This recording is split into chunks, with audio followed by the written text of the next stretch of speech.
जून, जुलाई, अगस्त, ये 3 महीने ऐसे हैं जिसमें खासतौर पर पंजाब में गर्मी ज़्यादा पड़ती है और इस गर्म मौसम के साथ साथ यूनियन काउंसिल्स और बाकी जगहों पर जो मुताल्लिक़ का प्लेटफॉर्म है वहाँ पर तलाक और खुला के केसेस भी बढ़ जाते हैं। यानी कि हमारे दिमागों में जब गर्मी आती है ना तो हम लोग लड़ाई झगड़े करते हैं। ऐसा लगता है कि अखलाकियात मौसम से कनेक्टेड हैं, लेकिन अखलाकियात एक और चीज़ से भी कनेक्ट हो गई हैं, वो है पैसा। करंटली एक वाक़या लाहौर में एक इलाका है बड़ा मशहूर, बाजार के इलाके के एक साहब जो किसी ज़माने में गए होंगे एक यूरोपियन मुल्क, वहाँ पर नेशनैलिटी हासिल कर ली वहाँ की खातून से शादी करके। अब वो साहब हैं 58-59 ईयर्स के, उनके अपने बच्चे बड़े हो गए हैं और उन साहब का ताल्लुक लाहौर के इलाके से था। लाहौर के मुख्तलिफ इलाकों में उनके घर हैं, उन प्रॉपर्टीज़ को वो अक्सर किराए पर चढ़ा देते हैं। अच्छा खासा अल्लाह ताला ने उनको दिया है। ये साहब मेरे इब्तिदाइया था उससे कैसे कनेक्टेड है।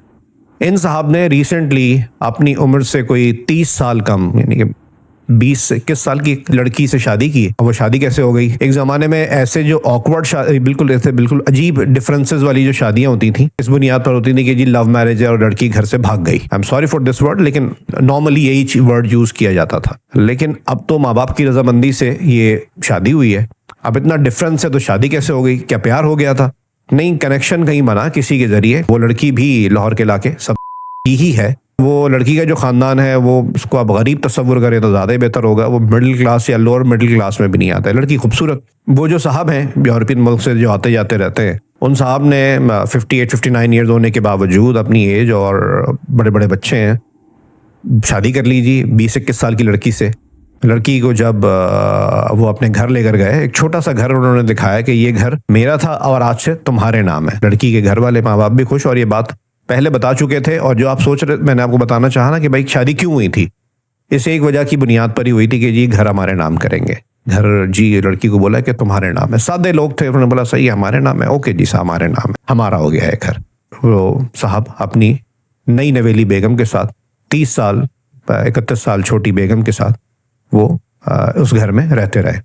कुछ साल 1.5 साल गुजरा होगा, उनको याद आया कि जी मैंने उस अपने यूरोपियन मुल्क वापस जाना है, वहाँ मेरे बच्चे हैं और मेरी जो पहली बेगम है, मैंने उनको टाइम देना है और ये और वो। तो इन्होंने बोला कि सही है आप चले जाइएगा कुछ अरसे में। उन साहब ने जाने से पहले अपनी इस दूसरी बेगम को, जिनके साथ उन्होंने साल 1.5 साल गुजार लिया था, उनको बोला कि तुम अपनी वालदा के घर रहो, यहाँ अकेली कैसे रहोगी। यानी कि उसको उसके मैके भेज दिया और ये खुद फ्लाई करके अपने उस मुल्क चले गए। पीछे इन्होंने किया गया था, जाने से पहले एक पर्चा दर्ज करवा गए थाने में, कंप्लेन दर्ज करवा गए कि जी इस फैमिली ने मेरे साथ मुझे ब्लैकमेल करके या किसी भी तरीके से मेरे 15 लाख या 10 लाख रुपए मुझसे अभी तक ऐंठ ली हैं और मजीद मुझे ब्लैकमेल कर रहे हैं, मेरे साथ धोखाधड़ी कर रहे हैं। उनके ऊपर ये केस करवाया। अब लड़की का जो बाप था वो थाने के चक्कर लगा रहा है। सिस्टम कैसे चलता है ये हम सबको ही पता है, किसी भी शहर का हो। यहाँ थोड़ा बेहतर है, बाकी मेरे शहर कराची में कुछ ज़्यादा ख़राब है। अब पेशावर में क्या हालात हैं, कोयटा में क्या हालात हैं, हम सब सुनते रहते हैं, देखते रहते हैं। अब ये बात लड़की के बाप को समझ में नहीं आई ये हुआ क्या है। फिर उन्होंने सोचा कि सही है वो घर तो हमारे पास है। घर पे वो लड़की जाके रहना शुरू हुई कि भाई मैं घर पे तो रहूंगी कि पता नहीं ये सिचुएशन हो क्या रही है, ये घर तो मेरा है। अच्छा सादे लोग थे, इन्होंने ना कागजात लिए ना उसका कोई प्रूफ लिया, या लिया भी होगा तो वो कानूनी तौर पे उसको टैली नहीं करवाया, उसको कहीं से एंडोर्समेंट नहीं करवाई, कहीं से वाजे नहीं करवाया कि भाई ये डॉक्यूमेंट सही है कि नहीं है जो मुझे बताया जा रहा है। अगर डॉक्यूमेंट्स नहीं भी दिए तो ये क्या मैं वाकई मेरे नाम है। तो पता ही लगा कराची की ज़बान में इसको पगड़ी कहा जाता है और यहाँ पर पंजाब में गिरवी रखना। गिरवी भी उसने वो घर लिया था और 2 साल का किराया अदा किया था और जाते जाते जो आपकी रकम होती है वो ले जाते हैं। शायद वो रकम भी मालिक मकान से ले गया था कि जो बकिया रकम है। जब वो लड़की वापस आके 1-2 दिन ही रही थी तो मालिक मकान आ गया, तो बोला भाई घर तो खाली हो चुका है, जो रकम थी मैं ये गिरवी पे था। अब इसको आप क्या कहेंगे कि लड़की के साथ ज्यादती हुई या उसके बाप के साथ ज्यादती हुई या वो शख्स धोखेबाज था? मैं तो उसको I am sorry for this word, ये तो शुगर डैडी केस ही था। उन साहब की तरफ से क्या था उसके लिए कोई नई टर्म ईजाद कर ली जाए, मैं तो उसको क्या कहूँगा, एक ओछापन था, एक हैवानियत थी, एक घटियापन था। लेकिन इधर से भी तो एक शुगर डैडी ही अरेंज किया गया था जिसके एक घर के लिए अपनी इतनी बड़े एज की डिफरेंस की बेटी से, एक बूढ़े शख्स से अपनी बेटी ब्याह दी गई।